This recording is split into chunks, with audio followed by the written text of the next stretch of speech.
본문 에레미야 4장 말씀을 통해서 은혜 받으시겠습니다. 하나님께서 이 남쪽 나라 유다를 향하여 임박한 심판을 경고하고 진심으로 회개하고 돌아오라라고 하는 그런 선포를 에레미야를 통해서 하고 계십니다. 1절에 보시면 1절 2절은 북이스라엘을 향한 말씀이고 3절부터가 이제 유다에 대한 말씀입니다. 여호와께서 이르시되 이스라엘아 내가 돌아오려거든 내게로 돌아오라.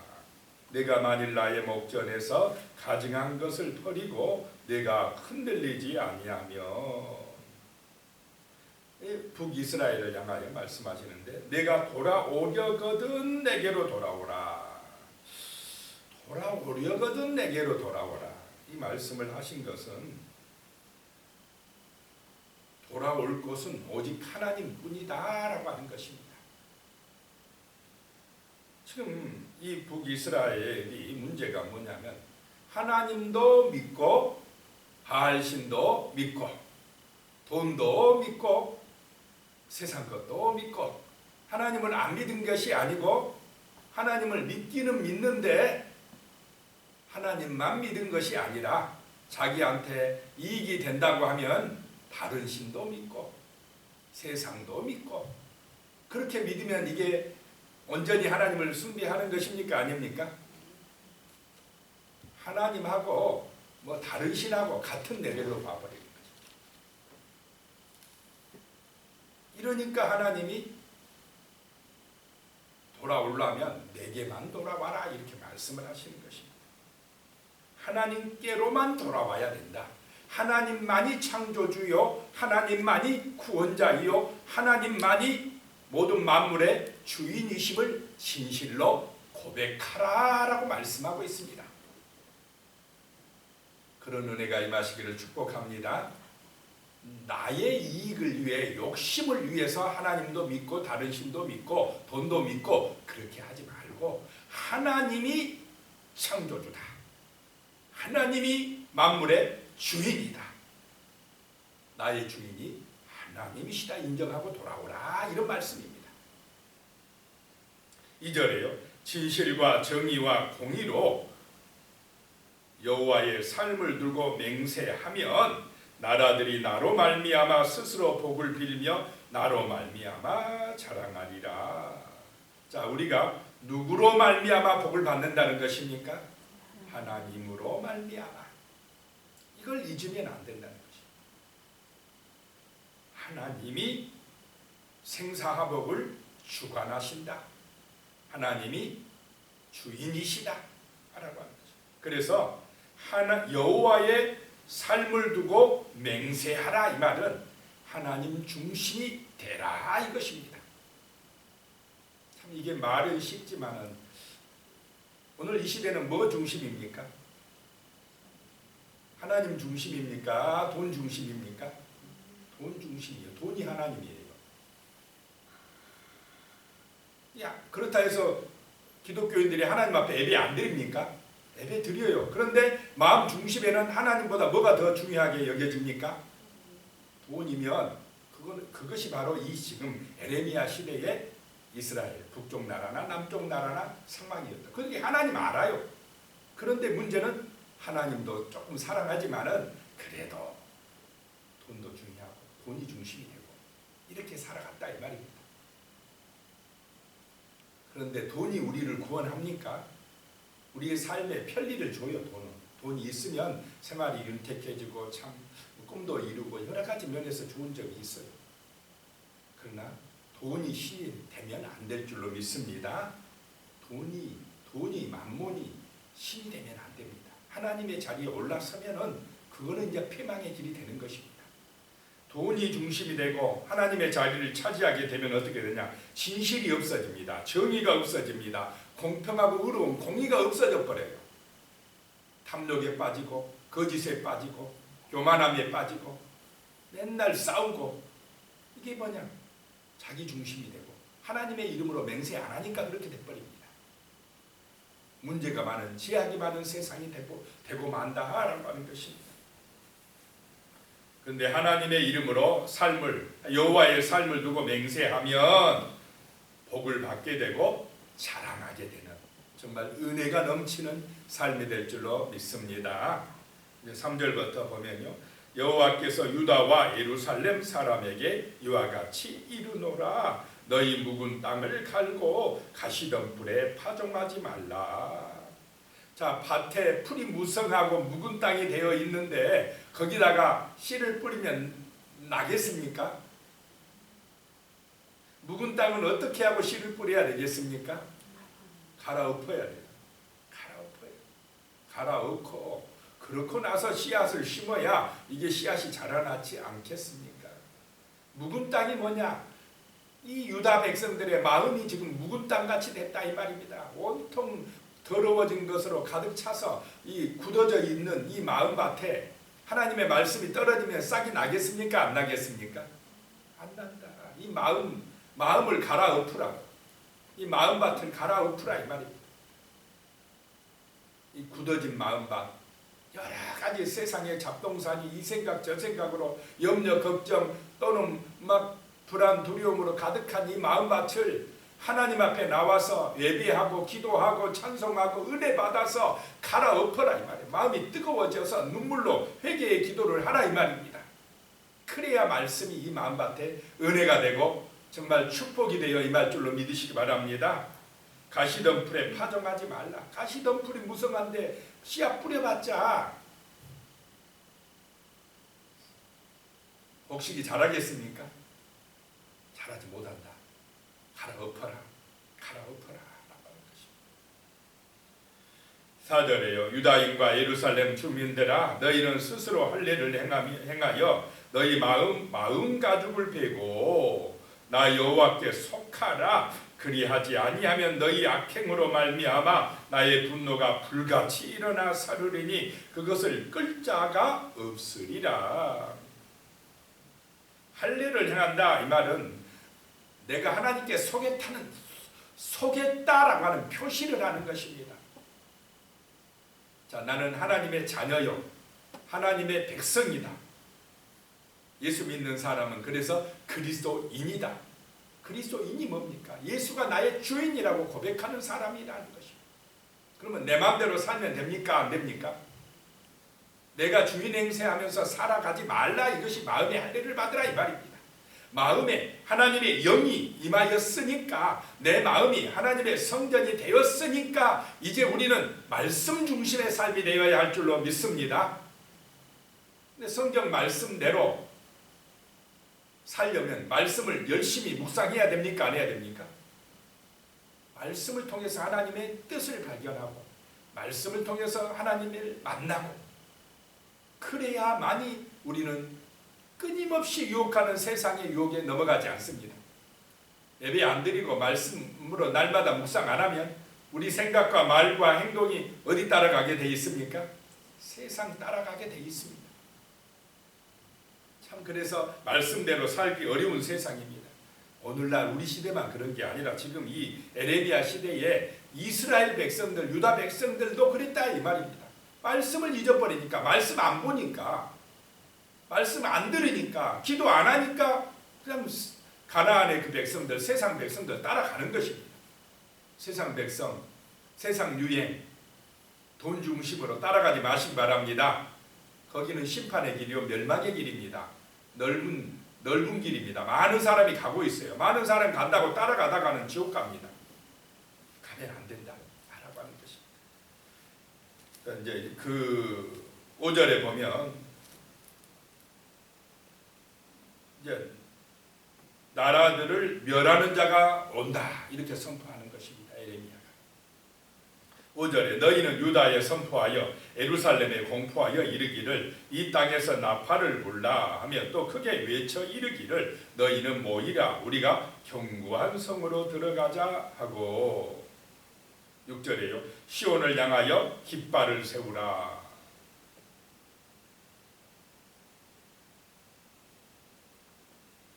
도피하라. 지체하지 말라. 내가 북방에서 재난과 큰 멸망을 가져오리라. 나팔을 불고 깃발을 세우면서 뭐라고 선포하느냐? 빨리 도망가라 이 말입니다.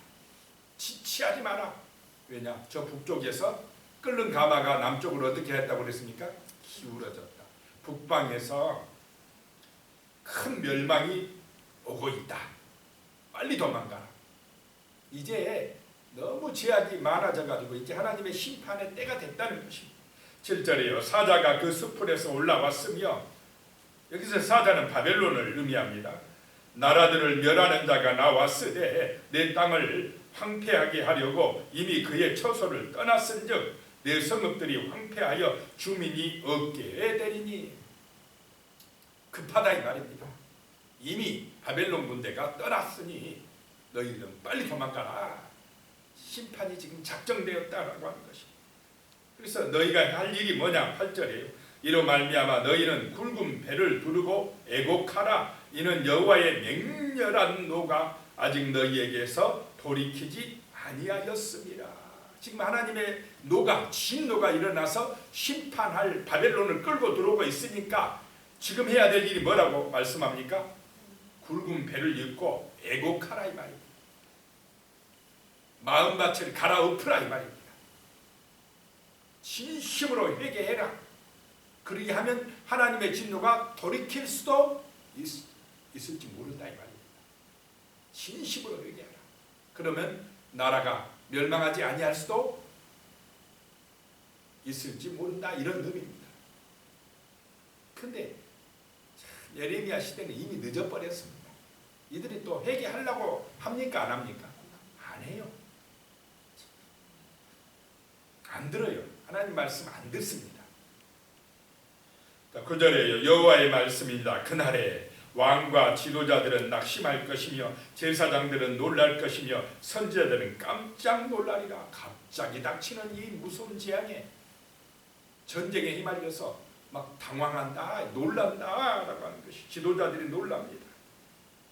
10절에요. 내가 이르되 슬프도소이다. 주 여호와여 주께서 진실로 이 백성과 예루살렘을 크게 속이셨나이다. 예레미야의 탄식입니다. 이르시기를 너희에게 평강이 있으리라 하시더니 칼이 생명에 이르렀나이다. 평강이 있다, 평강이 있다 그랬는데 갑자기 칼이 임했다 라고 하는 것입니다. 슬프다는 것입니다. 누가 평강이 있다, 평강이 있다고 예언했습니까? 거짓 선지자들이.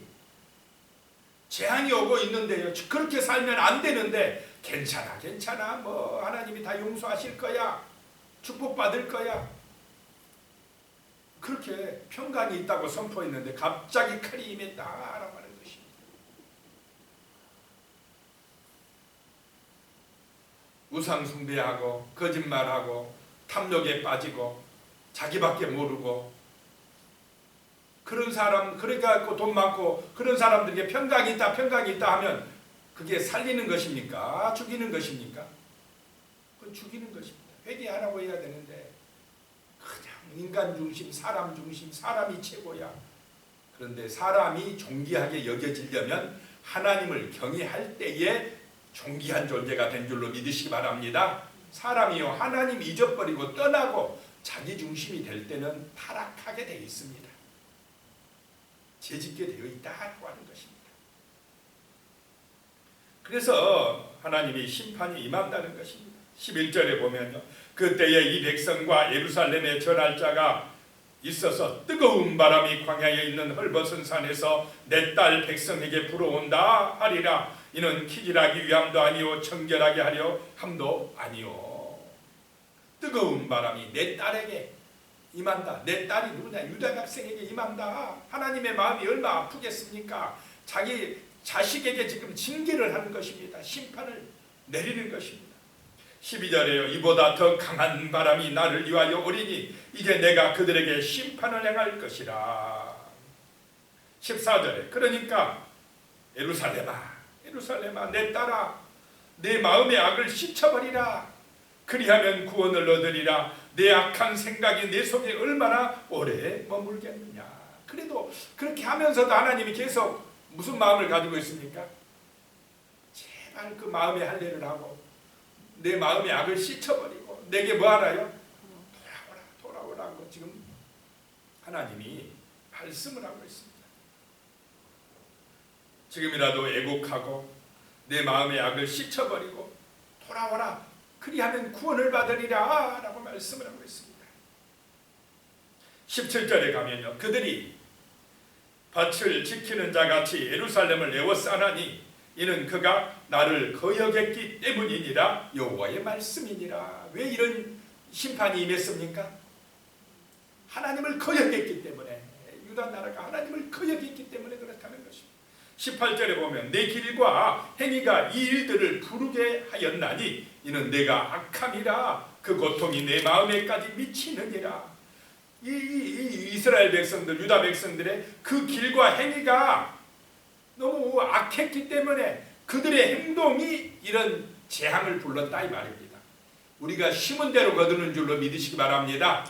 내가 악한 거 심으면 나한테도 악한 일, 재앙이 온다 이 말입니다. 심판이 온다는 것입니다. 그래서 19절부터 22절까지는 선지자가 탄식을 합니다. 19절에요, 슬프고 아프다. 내 마음속이 아프고 내 마음이 답답하여 잠잠할 수 없으니 이는 나의 심령이 나팔소리와 전쟁의 경보를 들음이로다. 그 하나님의 말씀을 들으니까 예레미야 선지자가 마음이 아프다 이 말입니다. 슬프다는 것입니다. 22절에 보면요, 내 백성은 나를 알지 못하는 어리석은 자요 지각이 없는 미련한 자식이라. 악을 행하기에는 지각이 있으나 선을 행하기에는 무지하도다. 하나님의 백성이 하나님을 알지 못한다 이 말입니다. 오늘날로 말하면 교회 다니는 성도들이 하나님의 마음을 모른다 이 말입니다. 왜 모르느냐? 지각이 없다 이 말입니다. 악을 행하기에는 지각이 있는데, 자기 욕심 부리는 데는 지각이 있는데, 돈 버는 데는 지각이 있는데, 선을 행하는 데는 무지하다라고 하는 것입니다. 이것이 문제였다. 그래서 이제 23절부터 31절까지 보면 세상이 혼돈하게 된다 이 말입니다. 세계적인 대재앙이 임한다라고 하는 것입니다. 23절에 보라, 내가 땅을 본즉 혼돈하고 공허하며 하늘에는 빛이 없으며. 자, 하늘이 어떻게 돼버립니까? 깜깜해져 버립니다. 땅이 혼돈해. 땅이 뭐 어떻게 됐든지 막 그냥 완전히 황폐하게 되고 혼돈하게 되고 하늘은 시커매지고. 마지막 재앙입니까? 아닙니까? 나중에 마지막 때에. 자, 오늘날 같은데, 영화 같은데, 우주 영화 막 나중에 미래 영화 보면은 지구가 다 도시들이 박살나고 부서지고 막 황폐하게 되고, 사람들은 또 우주 저편으로 다른 혹시 살 곳이 없는가 찾아 나서고, 그런 시대가 온다고 영화들이 예언하는 영화를 만들고 있습니까? 안 만들고 있습니까? 이게 사람들도 성경대로 세상은 멸망되고 있을 것을 알고 영화도 그렇게 만들어가고 있어요. 성경은 지금같이 너희가 그렇게 살면 이 지구 전체가 그냥 끝장난다라고 경고를 하고 있습니다. 25절에 내가 본즉 사람이 없으며 공중의 새가 다 날아갔으며. 사람도 없어지고 새들도 없어진다. 이대로 지금 이대로 발전하고 있으니까요, 해년마다 식물 종자라든지 새나 동물들의 수많은 종자들이 사라지고 있답니다. 1년에 막 엄청난 종자들이, 그 종들이 없어지고 있어요. 황폐화되고 되어가고 있다는 것입니다. 얼마 전에 우리는 꿀벌들이 막 사라졌다 뉴스에 많이 보지 않으셨습니까? 꿀벌이 사라지면 대재앙이 온답니다. 26절에 보라, 내가 본즉 좋은 땅이 황무지가 되었으며 그 모든 성읍이 여호와 앞에서 그의 맹렬한 진노 앞에서 무너졌다라고 말씀을 하고 있습니다. 28절에 이로 말미암아 땅이 슬퍼할 것이며 위에 하늘이 어두울 것이라. 내가 이미 말하였으며 작정하였고 후회하지 아니하였은즉 또한 거기서 돌이키지 아니하리라 하셨습니다. 하나님이 심판을 작정해서 돌이키지 아니하겠다라고 하는 것입니다. 정말 우리 나라와 민족을 위해서 해야 될 일이 뭐냐? 하나님을 기억하는 것, 하나님을 경외하게 하는 것인 줄로 믿으시기 바랍니다. 나라 사랑의 첫 번째, 하나님을 아는 것, 하나님을 경외하는 것입니다. 기도하는 것입니다. 오늘 현충일 맞이해서 나라와 민족을 위해서 정말 하나님을 경외할 때 나라가 번성하고 복받는다. 경제가 발전한다고 되는 게 아니라 정말 하나님을 의지할 때 사람들은 어떤 삶을 살게 됩니까? 진실과 정의와 공의의 삶, 사랑의 삶을 살게 됩니다. 이 마음밭에, 사람들의 마음밭에 이런 마음이 회복되어질 때에 세상 나라, 이 나라는 복을 받게 될 줄로 믿으시기 바랍니다. 자, 기도, 나라와 민족을 위해서, 내 자신을 위해서 기도합니다. 살아계신 하나님 아버지, 정말 에레미야 시대에 유다 백성들이 하나님의 백성이면서도 하나님을 잊어버리고 정말로 다른 신을 쫓아갔습니다. 자기 욕심을 위하여 하나님을 멀리했습니다. 하나님 아버지, 그들의 마음은 묵은 땅이 되었고 가시덤불이 되었습니다. 어쩌면 오늘 이 시대에 우리 마음이 이렇게 아버지 굳어지고 가시덤불이 되었는지 모르겠습니다. 하나님 아버지, 진실로 우리가 아버지 이 묵은 땅을 갈아엎고 가시덤불을 정말 다 뽑아내는 그런 진실한 마음의 할례를 아버지가 할 수 있도록 도와주시옵소서. 하나님 앞에 나와서 애곡하며 우리의 허물과 죄를 아버지 회개하고 우리의 마음밭이 정말로 온전해지고 아버지 하나님이여 좋은 땅이 될 수 있는 은혜가 임하게 도와주시옵소서. 참으로 우리의 마음의 가죽을 베고 하나님께 속한 진실한 하나님의 자녀들로 살아갈 수 있도록 은혜를 내려 주시옵소서. 참으로 이 나라, 이 민족이 참으로 하나님께 기도하는 백성들이 많아지게 하여 주시고 하나님의 말씀에 묵상하고 그 말씀을 통해서 하나님을 만나고 아버지 다른 곳에 줄 서는 것이 아니라 하나님께 줄 서서 하나님께 속하는 백성들이 많아질 수 있는 역사가 나타나게 하여 주시옵소서. 하나님, 바벨론을 의지하지 말게 하여 주시고 애굽도 의지하지 말게 하여 주시고 만물에 빠지지 말게 하여 주시고 사단의 종살이 하지 말게 하여 주시고 참으로 하나님의 백성들이 거룩한 백성이 되어 기도하는 백성이 되어 하나님의 말씀을 날마다 묵상하고 말씀을 통해서 하나님의 뜻을 깨닫고 순종하는 백성이 되어 하나님 아버지, 이 땅에 하나님의 은혜가 임하고 축복이 임하게 하는 귀한 역사들이 나타나게 도와주시옵소서. 참으로 아버지 하나님의 영광을 나타내는 거룩한 교회들이 부흥되고 발전하게 하여 주시며 하나님의 백성들의 마음속에 정말 하나님의 성령의 은혜가 임하여 말씀이 임하여 생수가 임하여서 마음밭이 옥토가 되어져서 30배, 60배, 100배의 열매가 맺어지는 거룩한 은혜가 정말 우리나라 대한민국 땅에 임하게 하여 주시옵소서. 이 나라가 거룩한 나라요 제사장 나라가 되어서 세계 만방에 복음을 전하는 아버지 하나님 나라를 이루는 선교사들을 많이 파송하는 그런 능력 있는 나라, 축복의 나라 되게 하여 주시옵소서. 주 예수 그리스도의 이름으로 기도드리옵나이다. 아멘. 이제는 우리 주 예수 그리스도의 은혜와 하나님 아버지의 무한하신 사랑과 성령님의 교통하시고 함께하시고 지키시고 도우시는 놀라운 은혜가 이제로부터 영원히 함께하시기를 간절히 축원하옵나이다. 아멘.